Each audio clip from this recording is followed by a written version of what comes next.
Good morning, class 11th. Welcome you all in Classroom Notes by Rekha Jain, and today we are going to study the poem The Lebanon Top by Ted Hughes, line by line with the help of the word meanings and the poetic devices. So let us start. The Lebanon top is silent, quite still. In the afternoon, yellow September sunlight, a few leaves yellowing, all its seeds fallen. So you can see here the poet is creating the image of absolute silence, just similar to death, because there is not even the least movement in the Lebanon tree, and moreover dominant color is depicted as the yellow color because the poet is using afternoon, which is yellow, September sunlight, which is also yellow, leaves which are also yellowing, and poet is using alliteration twice in this stanza. First, in the first line where sound so is repeated twice, silent and still. Again, alliteration in the second line, September sunlight sound so is repeated twice, and moreover an imagery of absolute silence just like death is created. Now second stanza. Till the goldfinch comes with a twitching chirrup, a suddenness, a startlement at a branch end. Then, sleek as a lizard and alert and abrupt, she enters the thickness and a machine starts up.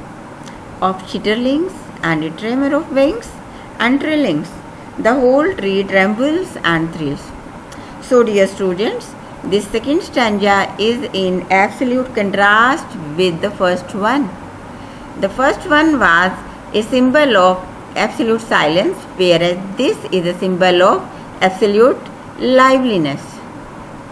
And absolute silence was up to the time before the arrival of the goldfinch.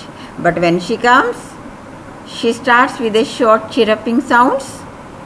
Twitching here means chirruping sounds, and she suddenly and surprisingly comes and sits at a branch end, and there is a purpose behind her sitting at a branch end, because she wants to be cautious. She wants to ensure whether there is any danger hidden around, and then after ensuring, then sleek as a lizard.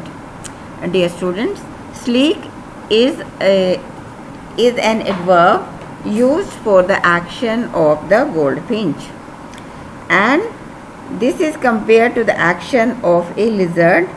Just like a lizard is very glossy, straight and sleek, and very abrupt also, very sudden also. Similarly, this goldfinch is also very abrupt, very suddenly moves inside the thickness, and then a machine starts up. Now see, machine, why has the poet created this image? Because just like a machine creates noise, similarly the baby birds are creating the noise when their mother arrives. And why do they create the noise? Because they want to invite and get the love, affection and attention of their mother. And what sort of noise do they create? Of chitterlings. That means very short chirrups out of affection and love. Movements of the wings. Tremor of wings means movements of the wings, and trillings.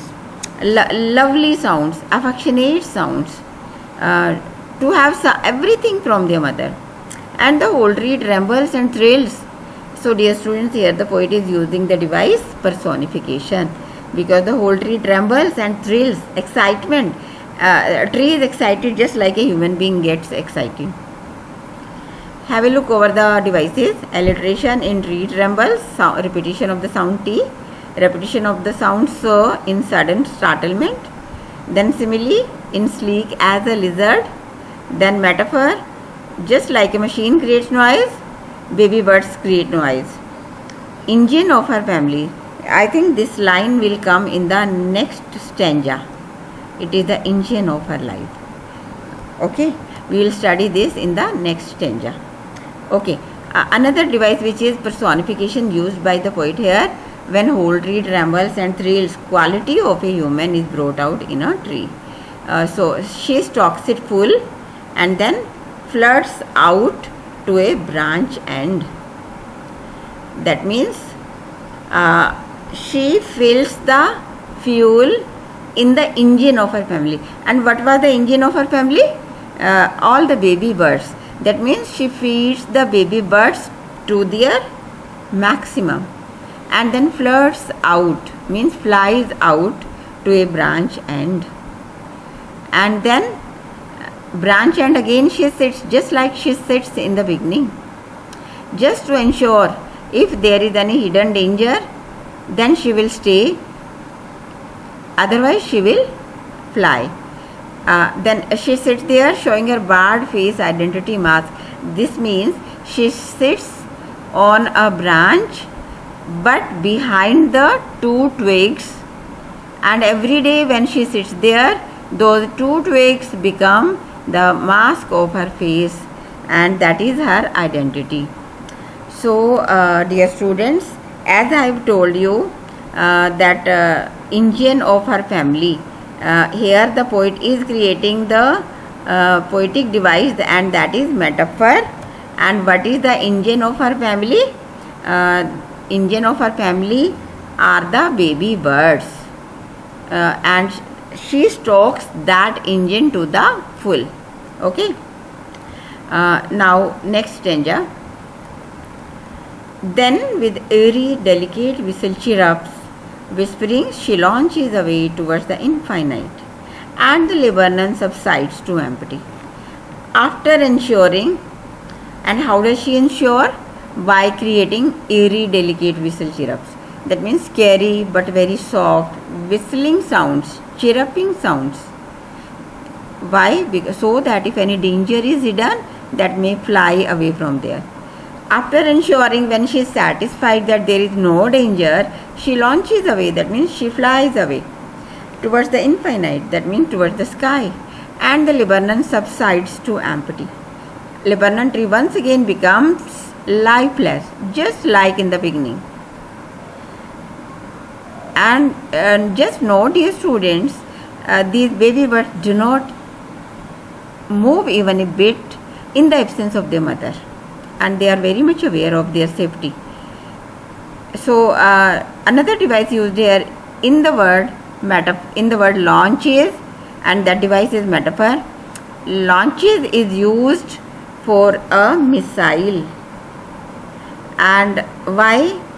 Here poet is using the word launches to show the speed of the goldfinch. And one more device is used in the word she, which is used for goldfinch. And in this word the poet uses the device personification. Just like the qualities of a human being, the word she is suggesting the qualities of a human being in the word, in the bird goldfinch. So I hope all of you have understood everything properly, and we will discuss later some more question answers of the poem, and till then, bye.